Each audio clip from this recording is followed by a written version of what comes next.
Welcome to Master TV. ఈరోజు George Reddy, comrade George Reddy గారి గురించి మాట్లాడడానికి పీడిఎస్ స్టేట్ ప్రెసిడెంట్ మహేష్ గారు వచ్చారు. జార్జి రెడ్డి అంటే తెలియని విద్యార్థి ఉండడు. ఎందుకంటే జార్జి రెడ్డి చనిపోయి ఈ రోజుకి 52 సంవత్సరాలు అవుతున్నప్పటికీ కూడా ఇంకా విద్యార్థులు గుర్తుంచుకున్నారు అంటే అతని ఇంపాక్ట్ అనేది విద్యాలోకంలో ఎంత ఉందనేది మనం గమనించవచ్చు. అటువంటి జార్జి రెడ్డి గారి గురించి పీడిఎస్యు రాష్ట్ర అధ్యక్షులు శ్రీ మహేష్ గారు ఉన్నారు. మహేష్ గారితో మాట్లాడి వారి గురించిన మరిన్ని విషయాలు తెలుసుకుందాం. వెల్కమ్ టు అవర్ ఛానల్ అండి. నమస్తే. చెప్పండి మహేష్ గారు, జార్జి రెడ్డి గారి యొక్క వర్ధంతి ఏప్రిల్ 14వ తారీఖున. ఓకే, 52వ వర్ధంతి సందర్భంగా ఇప్పుడు పలు చోట్ల ఆ పేరు వినిపిస్తూ ఉంది. సో జార్జి రెడ్డి గారి గురించి, జార్జి రెడ్డి గారి యొక్క ఇంపాక్ట్ అనేది విద్యార్థి లోకంలో ఎలా ఉంది, విద్యార్థి సంఘాల విషయంలో కానీ ముఖ్యంగా పీడిఎస్యూలో ఎలా ఉంది, ఇంపాక్ట్ తోటి విద్యార్థులు ఏ విధంగా ముందుకెళ్తున్నారు, ఉద్యమాలు ఎలా చేస్తున్నారు అనే విషయాన్ని కొద్దిగా చెప్పండి. అంటే జార్జి రెడ్డి ఏప్రిల్ 14కి చనిపోయి సరిగ్గా 52 ఏళ్ళు అవుతా ఉంది. తన్ని చంపినప్పుడు ఎవరైతే తను చంపారో, తను చంపితే ఇక ప్రగతిశీల విద్యార్థి ఉద్యమం ఉండదు, మాదే మొత్తం రాజ్యం మాదే అనే కలలుగన్న ఎవరైతే కలలుగన్నారో వాళ్ళ కలలన్నీ కూడా కలలుగానే మిగిలిపోయిన పరిస్థితి ఉంది. జార్జి రెడ్డి చనిపోయినప్పుడు జార్జి రెడ్డి మిత్రులు ఒక కరపత్రం వేశారు. ఒక్క జార్జి రెడ్డి చనిపోతే 1000 కొద్ది జార్జి రెడ్డిలు ఉద్భవిస్తారని చెప్పేసి మాట్లాడారు. సేమ్ ఆ కరపత్రంలో ఏదైతే ఆ రోజు జార్జి రెడ్డి మిత్రులు చెప్పారో అది ఈ రోజు మన కళ్ళ ముందు కనపడతా ఉంది. ఎందుకంటే తెలంగాణ కావచ్చు, ఆంధ్రప్రదేశ్ కావచ్చు, దేశంలో పలు రాష్ట్రాల్లో ఈరోజు పీడిఎస్ విద్యార్థి సంఘం బలంగా విద్యార్థుల పక్షాన కొట్లాడుతుందని అంటే విద్యా ప్రైవేటీకరణ వ్యతిరేకంగా, కార్పొరేట్కి వ్యతిరేకంగా విద్యార్థులకి అందరికీ ఉచితమైన నాణ్యమైన విద్యను అందించడం కోసం ఉద్యమాలు వస్తున్నాయంటే జార్జి రెడ్డి స్ఫూర్తితోనే ఈరోజు నడుస్తూ ఉన్న పరిస్థితి మనకు కనబడుతుంది. అయితే ప్రధానంగా పీడిఎస్కి మాత్రం జార్జి రెడ్డి స్ఫూర్తి అనేది ఎప్పటికీ ఉంటూనే ఉంటుంది. మొన్ననే 50 ఏళ్ల వర్ధంతి సందర్భం కూడా పెద్ద ఎత్తున ఉస్మానియా యూనివర్సిటీ ర్యాలీలు, మీటింగ్లు పెట్టిన పరిస్థితి ఉంది. ఇప్పటికీ తన స్ఫూర్తితోనే అనేకమైన ఉద్యమాలు వస్తున్న పరిస్థితి కూడా ఉంది. ఈరోజు జార్జి రెడ్డి అనేది ఓన్లీ కేవలం ఒక విద్యార్థి ఉద్యమానికే కాకుండా దేశంలో ఉన్నటువంటి అనేకమైన ఉద్యమాలు, అసిత ఉద్యమాలు కావచ్చు, స్త్రీవాద ఉద్యమాలు కావచ్చు, లేదంటే సమాజంలో జరుగుతున్నటువంటి పేద బడుగు బలైన వర్గాల విద్యార్థుల మీద, పేద ప్రజల మీద వేస్తున్నట్టు అణచివేతకు వ్యతిరేకంగా ఉద్యమాలు ఏవైతే వస్తున్నాయో ఆ ఉద్యమాలకు అందరికీ కూడా పీడిఎస్ క్రియాశీలకమైనటువంటి మద్దతు ఇస్తూ ఉంది. కాబట్టి జార్జి రెడ్డి అనేది మనకి ఎప్పటికీ ఏనాటికి కూడా సజీవంగా మనకి ఉండే వ్యక్తిగానే మేము భావిస్తూ ఉన్నాం. ఓకే, అయితే ఇప్పుడు జార్జి రెడ్డి అనే పేరు మీద ఒక సినిమా వచ్చింది 2 సంవత్సరాల క్రితం, 2022లో రిలీజ్ అయింది. సో ఆ సినిమాలో కొన్ని వాస్తవాలు చూపించారని కొంతమంది, లేదు అవాస్తవాలని వాస్తవాలాగా చూపించారని, వక్రీకరించారని కొంతమంది, ఈ విధంగా రకరకాల విభిన్న అభిప్రాయాలు వెలిపించారు. ఆ సినిమా మీద ఒక పీడిఎస్ రాష్ట్ర అధ్యక్షుడిగా మీ యొక్క ఒపీనియన్ ఏంటి? మా యొక్క ఒపీనియన్ ఏంటంటే వాస్తవానికి జార్జి రెడ్డి చరిత్రను వక్రీకరించారు. ఎట్లా అంటే జార్జి రెడ్డిని ఒక అంటే గొడవలు పెట్టుకునే వ్యక్తిలాగా, లేదంటే తనకు ఒక ప్రేమకు సంబంధించిన వ్యవహారం ఉందని, అట్లనే లాస్ట్ సినిమాలో తనని చంపిన వాళ్ళు కూడా బాధపడ్డారు అనే దాంతోనే ఒక సీన్ క్రియేట్ చేసి చెప్పారు. అట్లేం కాదు. అది ప్రధానంగా జార్జి రెడ్డి ఉస్మానియా యూనివర్సిటీ పేద బడుగు బలైన వర్గాల విద్యార్థుల పక్షాన కొట్లాడిన వ్యక్తి. ఆ రోజు భూస్వామ్యకు సంబంధించిన పిల్లలు ఆర్ఎస్ఎస్ ఏబీపీ ముసుగులో ఆ రోజు పేద బడుగు బలైన వర్గాల విద్యార్థుల మీద దాడి చేస్తూ ఉంటే, హింసిస్తూ ఉంటే, ర్యాగింగ్ చేస్తూ ఉంటే, ప్రధానంగా అమ్మాయిల మీద లైంగిక వేధింపులు చేస్తూ ఉంటే, అదేవిధంగా అవినీతిని చేస్తూ ఉంటే, అట్లా అవినీతిని అడ్డం పెట్టుకొని నాన్ బోర్డర్స్ కూడా హాస్టల్లో ఉండడం, కాలేజీలో తిష్ట వేసుకొని కూర్చోవడం, అట్లా చేస్తూ ఉంటే వాళ్ళకు వ్యతిరేకంగా పోరాటం చేసిన వ్యక్తి జార్జి రెడ్డి. ఆ రోజు ఉస్మానియా యూనివర్సిటీలో ఏదైనా ఒక ధృవతార మా కోసం రాకపోతుందా, మాట్లాడకపోతుందా అని చెప్పేసి పేద బడుగులైన వర్గాల విద్యార్థులు ఎదురు చూస్తూ ఉంటే ఒక క్రాంతి కిరణం లాగా ఆ రోజు జార్జి రెడ్డి ఒక క్రాంతి కిరణం లాగా వాళ్ళకి కనపడడు. అట్లా వాళ్ళ పక్షాన్ని నిజాయితీగా కొట్లాడుతున్న విద్యార్థి జార్జి రెడ్డి కాబట్టి వాళ్ళకు హీరోలాగా కనిపించాడు. అట్లనే సినిమాలో కూడా అట్లనే మొత్తం అట్లనే మంచి చరిత్రను మొత్తం అట్లా చెప్తే బాగుండదు కానీ కొంత వక్రీకరించారు. అయితే మేమేమి ఫీల్ అవుతున్నాం సినిమా పట్ల, సరే ఈ తరానికి జార్జి రెడ్డిని పరిచయం చేసిన సినిమాగా మేము చూస్తూ ఉన్నాం. సరే అనేకమైన ఆయనతో ఇన్స్పైర్ అయిన అనేక తరాలు ఈరోజు విద్యార్థి ఉద్యమాలు, అనేక సామాజిక ఉద్యమాలు, విప్లవ ఉద్యమంలో పనిచేస్తున్న పరిస్థితి ఉంది. అయితే ఈ తరానికి కొంచెం ఒక సినిమాటిక్గా చూపెట్టడం కోసం అట్లా చేశారని మేము భావించినాం. మాకున్న అభిప్రాయాన్ని మొత్తం కూడా మేము జార్జి రెడ్డి సినిమా డైరెక్టర్కి, ప్రొడ్యూసర్కి తెలియజేసినాం. కాబట్టి సినిమాని మాత్రం వక్రీకరించిన పరిస్థితి అయితే కనబడింది మాకు సినిమా. ఓకే, ఇంకోటి ముఖ్యంగా జార్జి రెడ్డి గారి యొక్క ఇంపాక్ట్ అనేది స్టూడెంట్స్ మీద, ఆనాటి స్టూడెంట్స్ యూనియన్ల మీద ఏ విధంగా ఉండేది, ఇప్పుడున్న పరిస్థితుల్లో అటువంటి వ్యక్తులు అవసరమా? ఖచ్చితంగా అవసరమే సార్. ఈరోజు మొత్తం సొసైటీ మొత్తం కూడా విస్తృతమైన పరిస్థితి ఉంది. కార్పొరేట్ విధానాలు, ప్రైవేటీకరణ విధానాలు వచ్చిన తర్వాత ప్రధానంగా విద్యార్థుల మెదడుని ఆలోచింపనీయకుండా చేసిన పరిస్థితుల్లో ఈరోజు సోషల్ మీడియా బానిస అయిపోతున్న పరిస్థితుల్లో, బెట్టింగ్ వైపు, మత్తుమంది వైపు ఈరోజు విద్యార్థులు, అదేవిధంగా యువకులు మొత్తం అటువైపోతున్న పరిస్థితిలో జార్జి రెడ్డి లాంటి వ్యక్తుల యొక్క ఆవశ్యకత చాలా ఉంది. ఈరోజు ఆ రోజు జార్జి రెడ్డి వియత్నాం ఉద్యమం ద్వారా, అదేవిధంగా చెగువేరా పోరాటం ద్వారా, అదేవిధంగా ఫ్రెంచ్లో వచ్చినటువంటి విద్యార్థుల తిరుగుబాటు ద్వారా ప్రభావితమై ఆ రోజు ఈ తెలంగాణలో కూడా మనం ఏదో ఒకటి చేయాలని చెప్పేసి వాళ్ళ స్టూడెంట్స్తోని, ప్రధానంగా వాళ్ళ మిత్రులతోని ఒక బృందంగా ఏర్పడిండు. ప్రోగ్రెసివ్ డెమోక్రటిక్ స్టూడెంట్స్ అనే పేరుతో ఒక బృందంగా ఏర్పడి కరెంట్ ఇష్యూస్ ఏదైతున్నాయో అవి భారతదేశానికి అప్లికబుల్ అవుతాయా కావని చెప్పేసి పెద్ద ఎత్తున ఒక చర్చా కార్యక్రమాన్ని తీసేవాడు. ఆయన చేసే విశ్లేషణలు ఆనాడు ఉన్నటువంటి విద్యార్థి సంఘాలకి, విద్యార్థులకు కూడా ఒక మంచిగా ఉపయోగపడేవి. ఒక విశ్లేషణ జ్ఞానాన్ని అందించేవాడు జార్జి రెడ్డి. స్వయంగా జార్జి రెడ్డి న్యూక్లియర్ ఫిజిక్స్లో గోల్డ్ మెడలిస్ట్. అట్లనే తనకు సంబంధించిన విద్యార్థుల్ని ఒక రాజకీయమైనటువంటి చైతన్యం అందించడం కోసం, సమాజాన్ని ఒక సక్రమైన మార్గంలోకి వెళ్ళడం కోసం విద్యార్థులు ఆలోచింపజేసే విధంగా తన వ్యక్తీకరణలు కావచ్చు, తన విశ్లేషణలు కావచ్చు ఉన్నాయి. అట్లా విద్యార్థులకి, విద్యార్థి సంఘాలకి ఎప్పుడూ హీరోగానే ఉంటాడు. అట్లనే ఇప్పుడున్న తరానికి కూడా జార్జి రెడ్డి అవసరమే. ఎందుకంటే అప్పుడు తాను అనేకమైన పోరాటాలు విశ్లేషించి చెప్పి విద్యార్థుల్ని ఒక సక్రమైన మార్గంలోకి పెట్టాడు.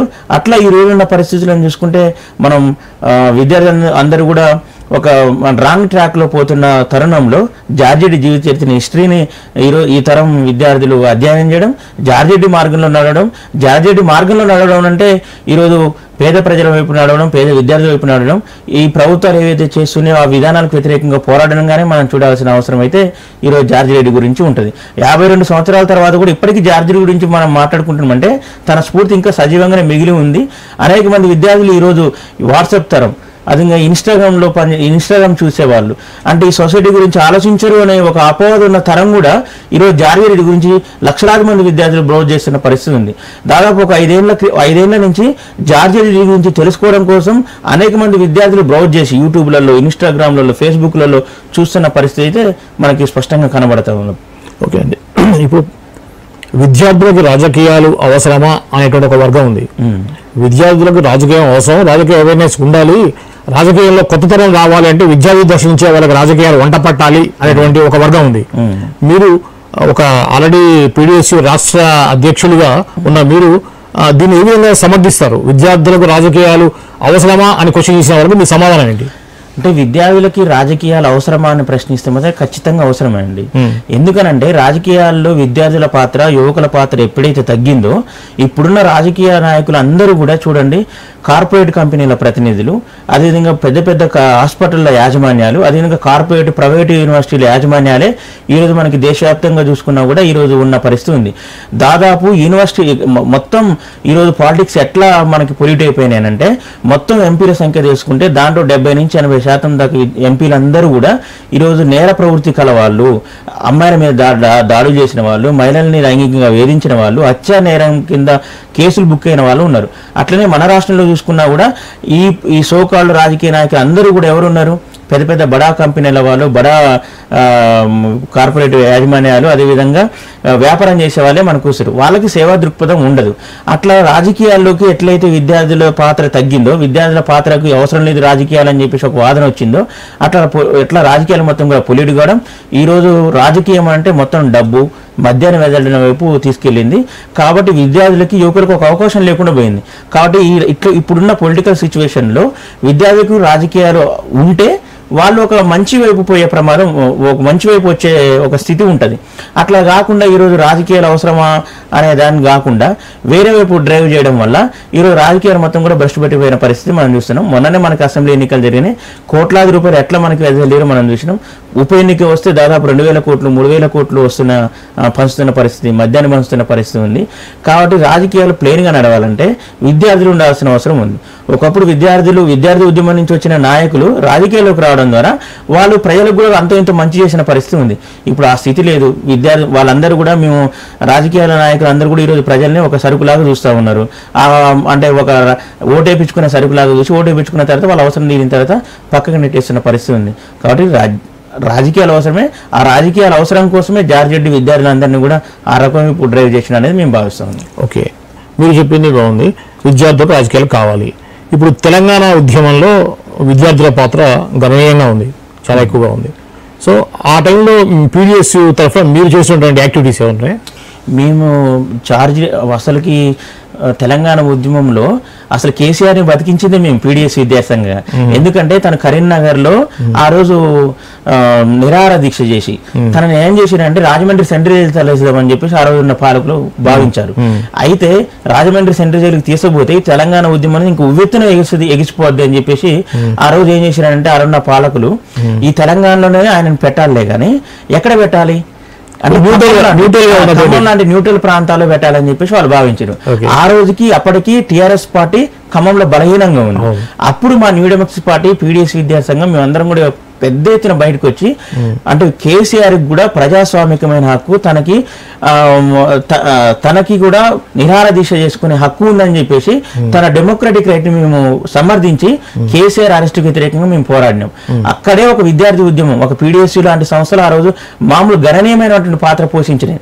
ఆ రోజు అంటే అక్కడ ప్రొటెస్ట్ లేకుండా కేసీఆర్ ని అరెస్ట్ చేసినట్లయితే అంటే విద్యార్థి ఉద్యమం అంత అంటే విద్యార్థులు కానీ లేదంటే ఉన్న ప్రజలు కానీ అంత పెద్ద ఎత్తున ఆలోచించకపోవు. మేము దాదాపు 7-8 గంటలు కేసీఆర్ అరెస్ట్ మీద ప్రొటెస్ట్ చేస్తే ఆ రోజు మమ్మల్ని కూడా పిలిపించుకొని శభాష్ అన్న పరిస్థితి కూడా ఉంది. ఆ తర్వాత మళ్ళీ కేసీఆర్కి వ్యతిరేకంగా మేము పోరాడినాం. ప్రజా వ్యతిరేక విధానాలు, విద్యార్థి వ్యతిరేక విధానాలు అవలంబిస్తే అంటే విద్యార్థులు అనేది అంటే అది తెలంగాణ ఉద్యమం కావచ్చు, ఏ ఉద్యమమైనా విద్యార్థులు లేని ఉద్యమం అనేది ఉండదు. స్వతంత్ర ఉద్యమం నుంచి మొదలు పెట్టుకుంటే ఆ తర్వాత వచ్చిన నక్సల్బారీ, శ్రీకాకుళం లేదంటే అనేకమైనటువంటి సామాజిక ఉద్యమాలు, అదేవిధంగా అస్తిత్వ ఉద్యమాలు, శ్రీవాది ఉద్యమాలు ఏ వచ్చినా కూడా విద్యార్థులు లేని ఉద్యమాలు లేవు. అస్సాం గణ పరిషత్ అనే ఒక సంస్థ విద్యార్థులతోనే స్థాపితమై అది అధికారంలోకి వచ్చింది. అంటే విద్యార్థులు లేని ఉద్యమాలు ఏది ఉండదు.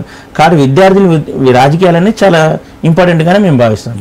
తెలుగు రాష్ట్రాల్లో చూసినట్లయితే విద్యార్థుల్ని రాజకీయానికి ఒక పావులాగా వాడుకొని ఆ యొక్క ఇష్యూ అయిపోయిన తర్వాత వాళ్ళకి పక్కన పెడుతున్నారు అనేటువంటి ఒక అపోహ ఉంది. వాస్తవం కూడా చాలాసార్లు జరిగింది. ఇప్పుడు మీరు టీఆర్ఎస్ టీఆర్ఎస్ తీసుకుంటే కూడా చాలా మంది ఎంతో మంది ఉంటే నామకే వస్తే ఒక 2-3 మాత్రం తీసుకొని మిగతా వాళ్ళందరూ పక్కన పెట్టడం జరిగింది. ఈ విధంగా పక్కన పెట్టడాన్ని విద్యార్థులు ఏ విధంగా గమనిస్తుంది, దాని మీద ఎటువంటి ఆలోచన చేస్తుంది? అంటే బీఆర్ఎస్ పార్టీ కొంత విద్యార్థి నాయకులకి కొంత అంటే 1-2 సీట్లు ఇచ్చినా కూడా టోటల్ గా చూసుకుంటే వాళ్ళు కూడా ఈ పల్లా రాజశేఖరరెడ్డి, మల్లారెడ్డి అంటే ప్రైవేట్ కంపెనీలు ఉన్న వాళ్ళకి, ప్రైవేట్ విద్యా సంస్థలు ఉన్న వాళ్ళకి, కార్పొరేట్ విద్యా సంస్థలు ఉన్న వాళ్ళకి అదికి పెద్దపీట వేసింది అనేది మనకు స్పష్టంగా కనపడతా ఉంది. అంటే విద్యార్థులు అంటే రాజకీయాల కోసం కాకుండా సామాజిక మార్పు కోసం వస్తే ఇంకా సమాజానికి ఎక్కువ ఉపయోగకరంగా ఉంటుంది. ఒక రాజకీయ ప్రాతిపాదికన తీసుకుంటే సరే వాళ్ళు చేసినా కూడా ఇప్పుడున్న పరిస్థితుల్లో ఏ రాజకీయం చేసినా కూడా కేసీఆర్ వస్తే కుటుంబ పాలన, కాంగ్రెస్ వస్తే అక్కడ ఢిల్లీ నుంచి ఢిల్లీ పాలన ఇవే జరుగుతున్నాయి తప్ప వాస్తవంగా విద్యార్థులకి ఏం జరగాలనో అది జరగలేదు. గత 10 ఏళ్ల పాలనలో నోటిఫికేషన్ లేవు, మొత్తం విద్యా సంస్థలు కూడా మొత్తం బంద్ అయిపోయినాయి, ప్రైవేట్ ఎడ్యుకేషన్ సిస్టమ్ వచ్చింది. ఇప్పుడు కాంగ్రెస్ ప్రభుత్వం వచ్చి కూడా ఈ 100 రోజుల పాలన తీసుకున్నా కూడా అక్కడ మనకి వ్యవసాయ యూనివర్సిటీలు భూములు లాక్కోవడం, రియంబర్స్మెంట్ స్కాలర్షిప్ ఇప్పటికీ ఇవ్వకపోవడం, కార్పొరేట్ విద్యా సంస్థల పట్ల అసలు మీ ఒపీనియన్ చెప్పకపోవడం అనేది అది విద్యార్థి వ్యతిరేక విధానాలుగానే మేము చూస్తా ఉన్నాం. ఓకే, అట్లా. ఇంకా జార్జి రెడ్డి గారి విషయానికి వస్తే, జార్జి రెడ్డి గారు ఉన్న సమయంలో కూడా ఇలా జరిగింది. స్టూడెంట్స్ యూనియన్ ని పొలిటికల్ గా వాడుకునే పరిస్థితి కొంత కనిపించింది. సో మీరు యాక్చువల్గా జార్జి రెడ్డి గారి జీవితాన్ని మీరు ఎంత దగ్గరగా చూశారు, దాని మీద మీరు రీసెర్చ్ చేస్తుంటారు నాకు తెలిసి. మేము మా సంఘంగా 2 బుక్స్ తన మీద తీసాము. మీరంటే మీరు ఒక పీడిఎస్ నుంచి తీసారా? మీరు పీడిఎస్ నుంచి మీరు రీసెర్చ్ చేసి మా పాత్ర ఎక్కువ ఉంటది. మేము అధ్యక్షులుగా ఉన్నాం కాబట్టి మా పాత్ర ఎక్కువ ఉంటది. తనకు సంబంధించినటువంటి అప్పుడు తనతో చదువుకున్న విద్యార్థి నాయకుల నుంచి, తనతో కాంటెంపరీస్ గా పనిచేసిన వాళ్ళ దగ్గర నుంచి, ఆ తర్వాత ఉద్యమాల్లో పనిచేసిన వాళ్ళ నుంచి మేము వాళ్ళ అనుభవాలు అన్నింటినీ తీసుకొని అతడు జీవిస్తాడని ఒక బుక్ తీసినాము. జార్జి రెడ్డి అమరత్వంలో 40 ఏళ్ల జార్జి రెడ్డి అమరత్వంలో ఒక బుక్ తీసాము. అంటే ప్రధానంగా అవన్నింటినీ పరిశీలిస్తే జార్జి రెడ్డి ఒక పవర్ సెంటర్గా పవర్లోకి పోయి మళ్ళా అంటే కొత్తోడు పోయి పాతోడు అధికారంలోకి వచ్చే టైప్లో కాకుండా సమూలంగా ఈ సొసైటీని మార్చాలి. ఈ సొసైటీని మార్చాలనంటే పేదవాడికి ఒక జీవన ప్రమాణాలు పెరగాలి, రైతులకి గిట్టుబాటు ధరను అందించాలి, అమ్మాయిల మీద దాడులు లేని సమాజాన్ని కలగనడు. అట్నే విద్యార్థులకి నాణ్యమైన విద్య అందించడం కోసం తను ఫైట్ చేసిన పరిస్థితి మనం జార్జి రెడ్డి జీవిత చరిత్రను చూస్తే మనకు అర్థమైపోద్ది. అప్పటికే జార్జి రెడ్డి అంటే కాంగ్రెస్కి దగ్గరగా ఉన్నాడు అనే ఒక అపవాదు ఉన్నా కూడా దేశంలో ఉన్నటువంటి రాష్ట్రంలో ఉన్నటువంటి అదేవిధంగా అంతర్జాతీయంగా వస్తున్నటువంటి అనేకమైన పరిస్థితులు గమనించిండు.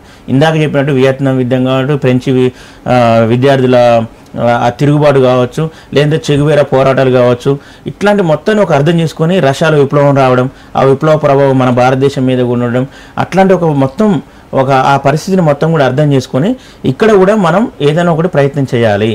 ప్రధానంగా సొసైటీలో మతపరమైన పీడన, కులపరమైన పీడన, లేదంటే ఆర్థిక అంతరాలు లేని ఒక సమాజాన్ని ఏర్పాటు చేయాలని చెప్పేసి, దానికి విద్యార్థిగా మనమే ఒక ముందడుగేయాలని చెప్పేసి ఉస్మానియా యూనివర్సిటీలో చదువుకుంటున్న విద్యార్థి జార్జి రెడ్డి తన ఫ్రెండ్స్తోని సైకిల్ యాత్ర వరంగల్ దాకా పోయిండు.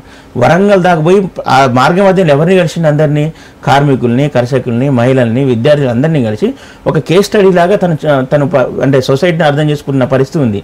కాబట్టి జార్జి రెడ్డి ఒక ప్రయత్నమైనటువంటి రాజకీయాల వైపు పోయే అవకాశం ఉంది.